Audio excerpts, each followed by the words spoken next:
हमारे ऋषि मुनियों का कहना है कि आप चाहें तो हवा में तैर सकते हैं, पानी पर चल सकते हैं, पूरी दुनिया जीत सकते हैं, लेकिन अपने मन की चाल समझना इन सब कामों से कठिन काम होता है। आपने कभी ख्याल किया होगा कि आप जो काम करना चाहते हैं, आपका मन उससे उल्टा काम करता है।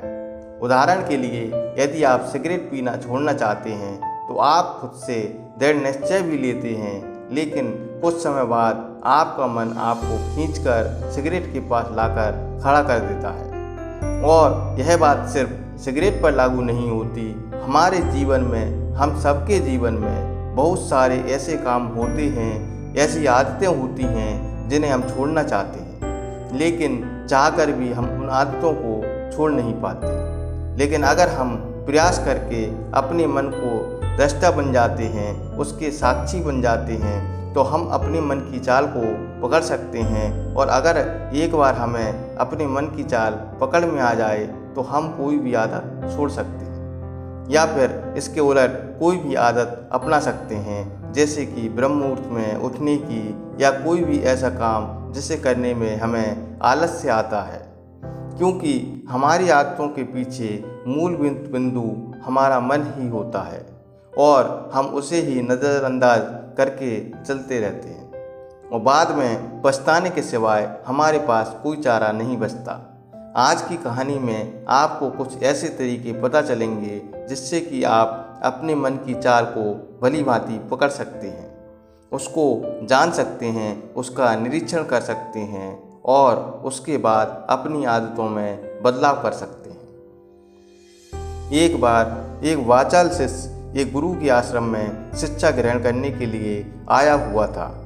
वह शिष्य अपने गुरु की बात कम सुनता था, लेकिन अपनी बात बताने में वह बहुत उत्सुक रहता था। एक दिन गुरु ध्यान पर चर्चा कर रहे थे।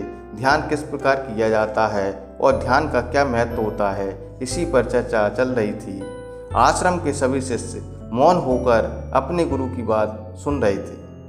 गुरु उनको समझा रहे थे कि आप किसी भी प्रकार का ध्यान करते हो, लेकिन ध्यान की गहराइयों में जाने के लिए आपको अपने मन के अंदर प्रेम जागृत करना होगा। ध्यान करते समय आपको निरंतर अपने मन का निरीक्षण करना होगा कि आपके मन के अंदर किस प्रकार के विचार आते हैं। गुरु अपनी बात पूरी कर पाते इससे पहले ही वह वाचाल शिष्य बीच में ही बोल पड़ा।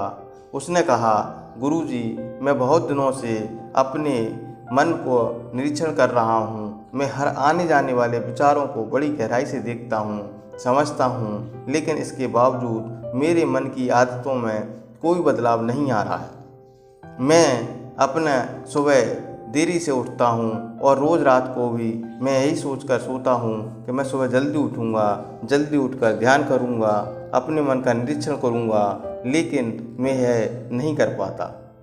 मैंने अपने साथी शिष्यों से भी इस बारे में चर्चा की, लेकिन उनके पास भी इसका कोई जवाब नहीं है। इस आश्रम में कोई एक दूसरे से बात ही नहीं करना चाहता, सब लोग चुपचाप रहते हैं, कोई चर्चा नहीं होती। ऐसे हम अपने मन को कैसे समझ पाएंगे, उसका निरीक्षण कैसे कर पाएंगे? जब तक हम अपने मन के विचारों का, अपनी आदतों का एक दूसरे के सामने चर्चा नहीं करेंगे, उस पर बहस नहीं करेंगे, तब तक हम चुप रहकर अपने मन को कैसे समझ पाएंगे? कृपा करके इन सभी शिष्यों को समझाएं कि कम से कम एक दूसरे की बात साझा तो करें। उनके मन में क्या विचार चलते हैं, ध्यान में उनके अंदर क्या बदलाव आते हैं, वे क्या महसूस करते हैं, कम से कम इन बातों की चर्चा तो आश्रम में होना चाहिए। गुरु ने उस वाचाल शिष्य से पूछा कि तुम दूसरों के मन की बात क्यों जानना चाहते हो, उससे तुम्हारा क्या फ़ायदा होगा? क्या तुम्हें आत्मनिरीक्षण करने के लिए दूसरे के मन के विचार का जानना ज़रूरी है? उनके मन में क्या चलता है, इससे तुम्हें क्या फ़ायदा होता? क्या तुम मुझे इस बात का उत्तर दे सकते हो? उस वाचाल शिष्य ने गुरु से इस प्रकार के उत्तर की अपेक्षा नहीं की थी। उसने सोचा, बात तो गुरुजी सही कह रहे हैं, इससे मुझे क्या फ़ायदा होगा? अगर मैं दूसरे के मन की बात जान भी लूँगा या अपने मन की बात दूसरे को बता भी दूँगा, क्या मैं अपने मन को समझ पाऊँगा? वह वाचाल शिष्य अपने ही द्वारा किए गए प्रश्न में उलझ गया। उसके पास इसका कोई उत्तर नहीं था। उसने दूसरे शिष्यों के सामने अपनी बात को ऊंचा दिखाने के लिए गुरुजी से कहा कि गुरुजी, यदि हमें यह पता चल जाएगा कि दूसरे के मन में क्या विचार चलते हैं और उन विचारों का ध्यान में जाकर किस प्रकार निरीक्षण करते हैं, इससे तो हमें आसानी रहेगी।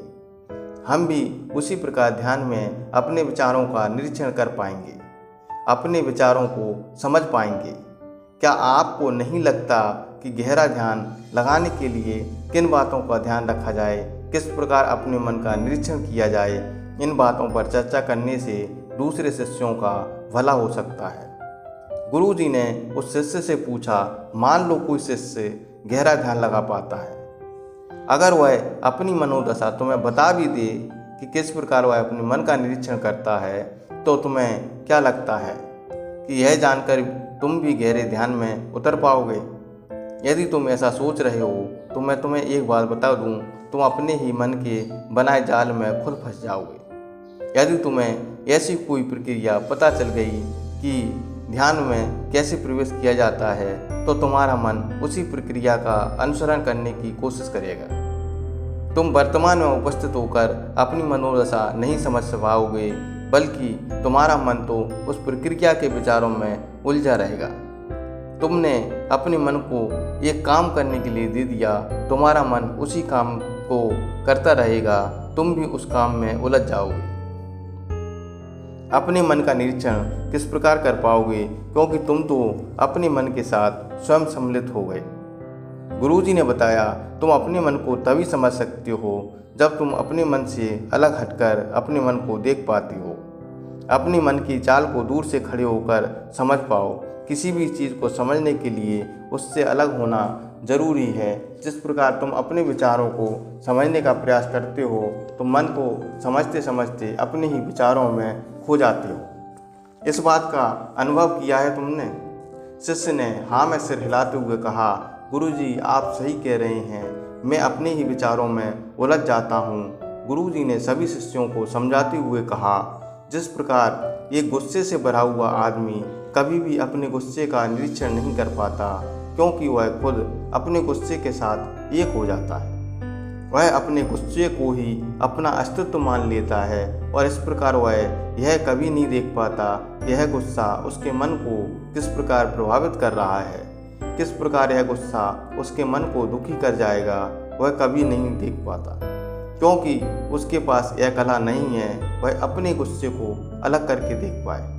इसी बात के लिए सारे अभ्यास बने हैं, ताकि तुम एक दृष्टा, एक साक्षी बनकर सभी चीज़ों को उसके परिपूर्ण, उसके असली स्वरूप में देख पाओ। और जब तुम सभी चीज़ों का स्वरूप देख लेते हो, तब तुम्हें उसकी अनित्यता का पता चलता है। तब तुम्हें पता चलता है कि यह सब आने जाने वाली चीज़ें हैं, लेकिन चेतना हमेशा इंसान के साथ रहती है। चेतना किसी भी चीज़ से कभी भी बंधी नहीं होती। चेतना तुम्हारा होश है। दूसरी चीज़ों को उनके स्वरूप में देख पाने की कला तुम्हें तुम्हारी चेतना से ही मिलती है। जितनी प्रगाढ़ तुम्हारी चेतना होगी, उतनी ही अच्छी तरीके से तुम अलग हटकर चीज़ों को देख पाओगे। इसलिए अपनी चेतना को तुम ऊपर उठाने का प्रयास करो, जिससे तुम अपनी चेतना से किसी भी चीज़ का स्वरूप देखने में सक्षम हो पाओ। शिष्य ने पूछा, गुरुदेव आपकी बातें कुछ तो समझ में आ रही हैं, लेकिन एक बात समझ में नहीं आई कि अपनी चेतना को ऊपर उठाने के लिए, अपने आप को होश में रखने के लिए हमें क्या करना होगा। इस पर चर्चा करते हुए गुरु ने बताया कि तुम मौन होकर, चुप होकर सिर्फ अपने मन के विचारों को, अपने मन की प्रक्रियाओं को, अपने अनुभव को देखना शुरू करो।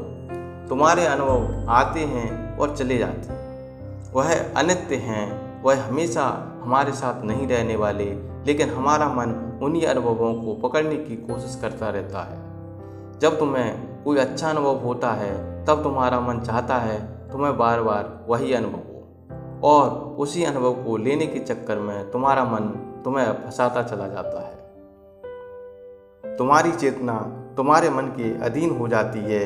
वही होता है एक सिगरेट पीने वाले के साथ, वही होता है एक शराब पीने वाले के साथ, और वही होता है हर बुरी आदत अपनाने वाले के साथ। कि उसकी चेतना उसके मन की गुलाम हो जाती है।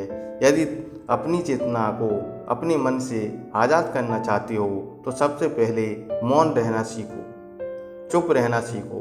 तुम्हारे ज़्यादा बोलने की आदत, दूसरों से उसके मन के अनुभव सुनने की आदत तुम्हारे मन को और ज़्यादा भर देगी।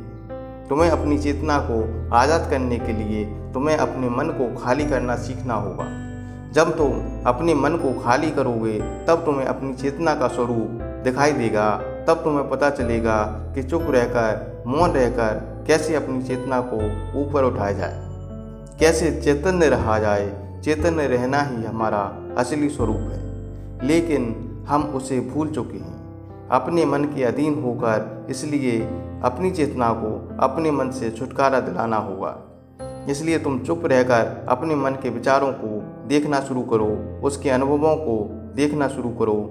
जब तुम अपने मन के दृष्टा हो जाते हो, उसके साक्षी हो जाते हो, तब तुम्हें पता चलता है तुम्हारे मन में एक विचार जाता है तो दूसरा आ जाता है, दूसरा जाता है तो तीसरा आ जाता है। और इस तरह जिस प्रकार सड़क पर भीड़ चल रही होती है, उसी प्रकार हमारे मन की भूमि पर अनेकों विचार आते हैं और जाते रहते हैं। लेकिन धीरे धीरे हम उनसे जुड़ते नहीं हैं, उनके साथ बहते नहीं हैं, बल्कि उनके साक्षी होकर बस देखते रहते हैं। और देखते देखते वह सारे विचार विलीन होने लगते हैं और हमारे मन की भूमि पूरी तरह खाली हो जाती है। अब हमें पहली बार अपने चेतन होने का पता चलता है। हमें पता चलता है कि चेतना ही हमारा असली आनंद है, वही हमारा स्वरूप है। और उसके लिए अपने मन के विचारों को सिर्फ देखना है। लेकिन इसके लिए तुम्हें चुप रहकर अभ्यास करना होगा, अपने विचारों का आत्मनिरीक्षण करना होगा, अपने मन की भावनाओं को समझना होगा। कब तुम्हें गुस्सा आता है, कब तुम्हें खुशी होती है, उसे अलग खड़े होकर देखना होगा। जब भी हमें गुस्सा आता है, खुशी होती है या किसी से घृणा आती है तो हम उस समय उत्तेजित हो जाते हैं और उत्तेजना की वजह से हम उन भावनाओं को देख नहीं पाते। लेकिन यदि हम उत्तेजित ना हों, शांत रहें, तो हम अपने मन की भावनाओं को जान सकते हैं, समझ सकते हैं। और जब हम अपने मन की भावनाओं को जानने लगते हैं तब हमें पता चलता है कि कोई भी भाव हमेशा नहीं रहता। एक भाव जाता है तो दूसरा चला आता है। खुशी हमेशा नहीं रहती, दुख हमेशा नहीं रहता, गुस्सा हमेशा नहीं आता। जब इन बातों को हम समझने लगते हैं तब ये सारे भाव हमारे अंदर से विलीन होने लगते हैं और सिर्फ एक आनंद हमारे अंदर बच जाता है। उसे ही हम परमानंद कहते हैं और वही हमारा असली स्वरूप होता है। इसीलिए अपने मन की चाल में तुम खुद मत फंस जाना। अपने मन की चाल को बस दूर खड़े होकर बस देखते रहना और देखते देखते वह तुम्हारा विचार पूरी तरह विलीन हो जाएगा। जब मन में कोई विचार नहीं बचेगा तभी हम अपना मन पूरी तरह से कहीं लगा सकते हैं। असल में मन का विलीन होना ही ध्यान में प्रवेश होना है। जब तक हमारा मन हावी होता है तब तक हम ध्यान में प्रवेश नहीं कर पाते। कोई भी चीज़ इस संसार में शाश्वत नहीं होती सिवाय हमारी चेतना के। इसलिए मौन रहकर, चुप रहकर ध्यान लगाओ, उसके साथ सम्मिलित ना हो। दोस्तों, वीडियो पसंद आया तो वीडियो को लाइक करें, शेयर करें तथा चैनल को सब्सक्राइब अवश्य कर लें। धन्यवाद।